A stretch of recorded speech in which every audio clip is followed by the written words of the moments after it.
नमस्कार दोस्तों, स्वागत करता हूं आज के इस नए वीडियो में जिसमें हम सीखेंगे पाइथागोरस प्रमेय से समकोण त्रिभुज में अगर दो भुजा दी हो तो तीसरी भुजा कैसे ज्ञात करते हैं।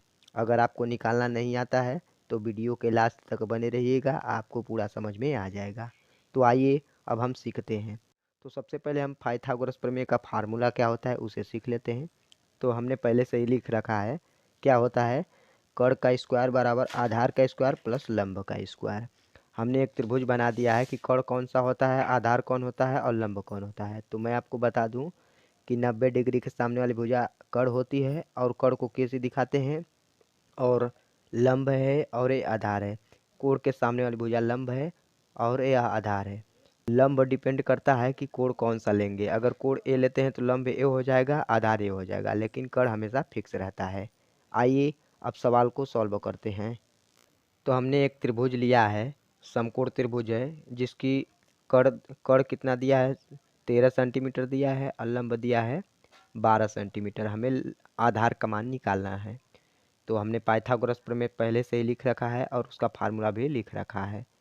तो आइए अब हम मान रखते हैं। तो कर्ण की जगह कितना रखेंगे, 13 सेंटीमीटर, क्योंकि कर्ण दिया है त्रिभुज में, क्योंकि 90 डिग्री के सामने वाली भुजा कर्ण होती है और कोण के सामने वाली भुजा लंब होती है। तो कर्ण की जगह कितना रखेंगे, 13 सेंटीमीटर। तो 13 लिखेंगे और उसका वर्ग करेंगे बराबर, आधार हमें नहीं दिया है तो आधार को एज इट इज रहने देंगे, प्लस लंब की जगह कितना रखेंगे, 12 सेंटीमीटर। तो 12 का स्क्वायर करेंगे और नीचे सॉल्व करेंगे तो 13 का वर्ग कितना होता है, 169 होता है, बराबर आधार का स्क्वायर प्लस 12 का वर्ग 144 होता है। तो 144 लिख लेंगे। हम नीचे सॉल्व करेंगे तो 169 इधर रहने देंगे और 144 को इस साइड ले आएंगे। तो 169 माइनस 144 बराबर ए स्क्वायर। अब इसमें से हम कितना घटाएंगे, अब 169 में से 44 घटाएंगे तो यहाँ कितना बचेगा, 25 बचेगा। और इधर ये ए का स्क्वायर एज इट इज रहेगा और स्क्वायर हटेगा तो इधर अंडर रूट लगेगा। तो अंडर रूट में 25 बराबर ए है। अब 25 का मान हम निकालेंगे अंडर रूट में तो कितना आता है, 5 सेंटीमीटर। यानी आधार का मान कितना आया, 5 सेंटीमीटर। 5 सेंटीमीटर। करता हूँ कि आप लोगों को यह क्वेश्चन समझ में आया होगा। आइए एक और क्वेश्चन लेते हैं और उससे समझने की कोशिश करते हैं।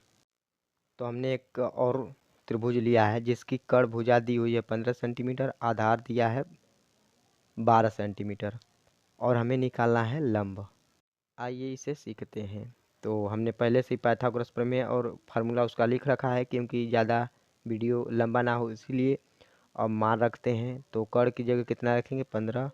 तो 15 का वर्ग करेंगे बराबर, आधार इसमें दिया है 12 सेंटीमीटर, तो 12 का वर्ग करेंगे प्लस लंब नहीं दिया है तो यल का स्क्वायर एज इट इज रहने देंगे। और नीचे 15 का वर्ग कितना होता है, 225 होता है, बराबर 12 का अभी अभी हमने देखा 144 होता है, प्लस यल स्क्वायर। अब 144 को पक्षांतर करेंगे तो इधर माइनस हो जाएगा। तो 225 माइनस 144 बराबर यल स्क्वायर।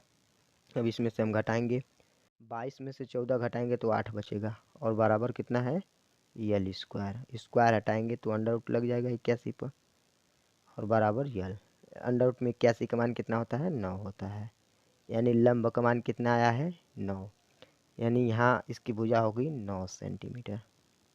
उम्मीद करता हूँ कि आप लोगों को पाइथागोरस प्रमेय की मदद से दो भुजा दी हो तो तीसरी भुजा निकालना आ गया होगा। अगर फिर भी कुछ भी डाउट है तो कमेंट बॉक्स में ज़रूर बताइएगा। मिलते हैं नेक्स्ट क्लास में। जय हिंद।